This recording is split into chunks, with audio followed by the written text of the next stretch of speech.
అంతర్జాతీయ మహిళా దినోత్సవాన్ని పురస్కరించుకొని మంగళవారం ఠాగూర్ ఆడిటోరియంలో గివ్ టు గేమ్ అనే నినాదంతో 108 ఏళ్ల ఓయూ చరిత్రలో మొట్టమొదటిసారిగా మహిళా దినోత్సవాన్ని నిర్వహించడం జరిగిందని ఓయూ వీసీ ప్రొఫెసర్ కుమార్ తెలిపారు. ఈ కార్యక్రమానికి ముఖ్య అతిథిగా retired Indian army officer captain Meera Siddharth Dev, Telangana council of higher educational chairman professor V Balakrishna Reddy, government educational department of Telangana secretary IAS doctor యోగితారాణాలు హాజరయ్యారు. ఇందులో 250 టెక్నికల్ పేపర్స్ తో పాటు దాదాపు 3040 మంది వివిధ రంగాల్లో నైపుణ్యం కనపరిచిన వ్యక్తులు వాళ్ళ అనుభవాలను పంచుకోవడానికి ఈ కార్యక్రమానికి హాజరు కావడం జరుగుతుంది. ఈ సందర్భంగా కెప్టెన్ మీరా సిద్ధార్థ్ దేవ్ మాట్లాడుతూ దేశ భద్రతను పెంపొందించుకోవాల్సిన అవసరం ఎంతైనా ఉంది అని, భారతదేశ యొక్క జెండా ఎప్పుడూ ఉన్నత శిఖరాలపైన ఎత్తైన స్థానంలో ఉండాలని అన్నారు. మహిళలను ఉద్దేశించి మీరా సిద్ధార్థ్ దేవ్ మోటివేషనల్ ప్రసంగాన్ని ఇచ్చారు. ఉస్మానియా యూనివర్సిటీ లాంటి ప్రతిష్టాత్మకమైన యూనివర్సిటీకి రావడం చాలా ఆనందంగా ఉందని తెలిపారు. అనంతరం ప్రొఫెసర్ కుమార్ మాట్లాడుతూ ఉస్మానియా యూనివర్సిటీ మహిళా విభాగం ఈ ప్రోగ్రాంలో నిర్వహించడం జరిగిందని అన్నారు. ఈ సదస్సుకు దేశ విదేశాల నుండి వివిధ రకాల అవార్డు గ్రహీతలు పాల్గొని మహిళల పురోభివృద్ధిపైన లెక్చర్స్ ఇస్తారని తెలిపారు. మహిళల అభివృద్ధి కోసం వికసిత్ భారత్ పేరుతో కేంద్ర రాష్ట్ర ప్రభుత్వాలు ముందుకు వెళ్తున్నాయని తెలిపారు. ఈ కార్యక్రమంలో మహిళలు, విద్యార్థినులు అధిక సంఖ్యలో పాల్గొన్నారు. Give to gain, power of contribution.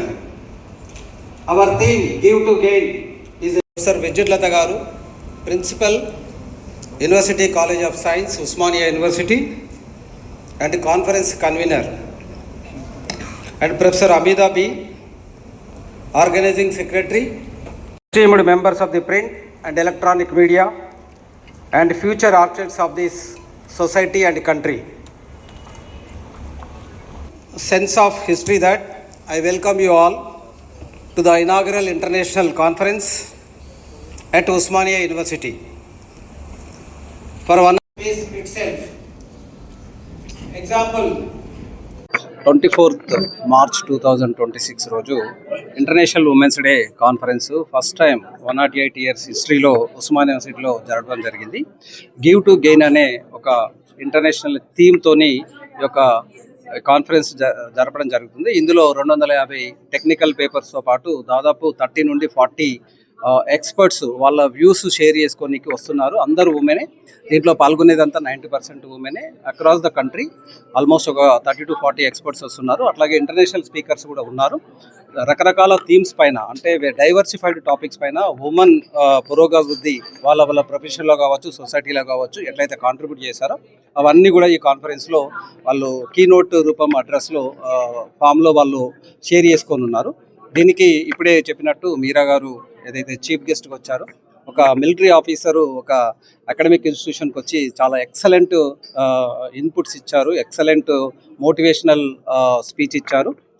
దేశ అంటే భద్రత పాటు భారతదేశం యొక్క జెండా ఎప్పుడు కూడా ఎత్తైన స్థాయిలో ఉండాలని తను సందేశం ఇచ్చారు. అట్లాగే డిసిప్లిన్ గురించి చెప్పారు, సెల్ఫ్ ఇంపోజ్డ్ డిసిప్లిన్ గురించి చెప్పారు. సో అట్లాగే మన యొక్క సంస్కృతి గురించి చెప్పారు, మన యొక్క ద కల్చర్ గురించి చెప్పారు చాలా చక్కగా. అట్లాగే ఈ కాన్ఫరెన్స్లో సినీ నటి గౌతమి గారు కూడా వస్తున్నారు. మధ్యాహ్నం తన సెషన్ ఉంది. దాంతోపాటు యుఎస్లో కొంతమంది ఎక్స్పర్ట్స్, తర్వాత సైంటిస్టులు, వివిధ రంగాలలో స్థిరపడి చాలా పెద్ద పొజిషన్లో ఉన్నవారు, ముఖ్యంగా ఈ యొక్క దీనికి వీళ్ళ అవార్డు గ్రహీతలు కూడా, పద్మశ్రీ అవార్డు గ్రహీతలు కూడా ఈ పర్టికులర్ ప్రోగ్రామ్కు రావడం జరిగింది. ఈ యొక్క ప్రోగ్రామ్ ఇక్కడ కండక్ట్ చేయడం, ఆ ఉమెన్ ఫ్యాకల్టీ అంతా కలిసి ఈ యొక్క ప్రోగ్రామ్ చాలా సక్సెస్ఫుల్గా చేశారు. రానున్న రోజుల్లో ఉమెన్ ఎంపవర్మెంట్ పైన ఇంకా కొన్ని కాన్ఫరెన్స్లు కూడా మేము చేస్తాం. Osmania university four front in floating, అంటే అట్లాంటి టాపిక్స్ను ఫ్లోట్ చేయడంలో నెంబర్ 1 ఉన్నది. మీకు ఇంతకుముందు చెప్పినట్టుగా 108 సంవత్సరాలలో ఫస్ట్ టైం ఒక ఉమెన్ కాన్ఫరెన్స్ చేయడం అనేది నిజంగా నేను నా ఆధ్వర్యంలో చాలా అదృష్టంగా భావిస్తాను. మా ఉమెన్ ఫ్యాకల్టీ కూడా చాలా, ఎందుకంటే 50% ఫ్యాకల్టీ ఉమెనే ఉన్నారు. అట్లాగే నియర్లీ 70% ఆఫ్ ది స్టూడెంట్స్ కూడా ఉమెనే ఉన్నారు. రానున్న రోజులలో బాయ్స్కు 30% రిజర్వేషన్ పెట్టే పరిస్థితి వస్తుందని అనుకుంటున్నాను, బికాస్ ఆఫ్ ఉమెన్ ఎంపవర్మెంట్.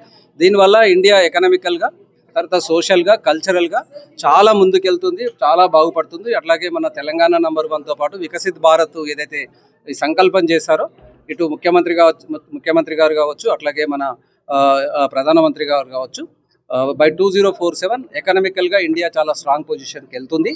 ఈ యొక్క ఉమెన్ ఎంపవర్మెంట్ అనేది చాలా చాలా అవసరము. ఇంట్లో ఒక మేల్ చదువుకుంటే అతనికే యూజ్ అవుతుంది, అట్లాగే ఒక ఫిమేల్ చదువుకోవడం వల్ల ఆ ఫ్యామిలీ మొత్తం కూడా డెవలప్ అవుతుంది. ఈ కోర్టు మహాత్మా గాంధీ గారు కూడా చెప్పారు. కాబట్టి ఉమెన్ ఎంపవర్మెంట్ అనేది అందరి బాధ్యత. ముఖ్యంగా గౌరవ ముఖ్యమంత్రి గారిని మనం ఈ విషయంలో అప్రిషియేట్ చేయొచ్చు. ఎందుకంటే యంగ్ ఇండియా ఇంటిగ్రేటెడ్ స్కూల్స్, మధ్యాహ్నం భోజన పథకాలు, అట్లాగే ఉమెన్ చైల్డ్ అంటే డిస్కంటిన్యూయేషన్ చేయకుండా చర్యలు తీసుకోవడం, ఇవన్నీ కూడా మన తెలంగాణకు చాలా వరకు అంటే మంచి రిజల్ట్స్ ఇస్తాయని నేను నమ్ముతున్నాను. Thank you so much.